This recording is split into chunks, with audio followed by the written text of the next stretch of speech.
Treasure hunting करताना आज जे सापडलं त्याने आम्ही अक्षरशः मालामाल होऊन गेलो. आम्ही ती वस्तू घेऊन एका अँटिक शॉप मध्ये देखील गेलो आणि त्याची प्राइस सुद्धा जाणून घेतली.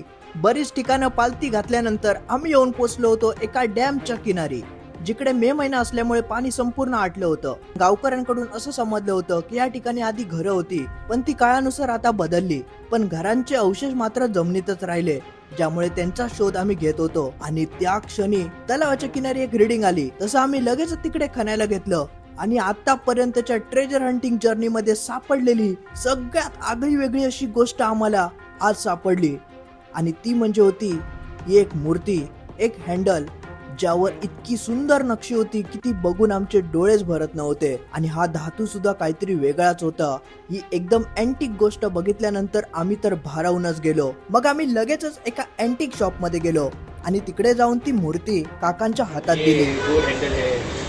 ये काफी अच्छा पीस है, ये पुराना पीस है, but this is not brass, ये एल्यूमिनियम है, बट फिर भी वैल्यूएबल है, up to like 12 to 1500 rupees इसका पास. क्या बात कर.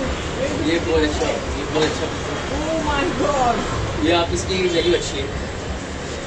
आप अगर दाखो जवळ दाखो. कोई अच्छा कलेक्टर होगा, अगर इसको डोर हैंडल लगाना होगा तो आपको ज़्यादा प्राइस इसका दे सकते हैं. तो नॉर्मली आपको शॉपकीपर्स इसका मोस्टली 12 to 1500 रुपीज की खरीदते हैं. त्यांनी सांगितल्याप्रमाणे ही मूर्ती 1,500 रुपयाला जाऊ शकते. पण तुम्हाला काय वाटतं, याची अजूनही काही किंमत असू शकते की काका बोलतायत ते खरं आहे? ते कमेंट मध्ये नक्की कळवा. आमच्या ह्या जर्नीत सापडलेला हा एक आगळा वेगळा आणि सुंदर असा ट्रेजर होता.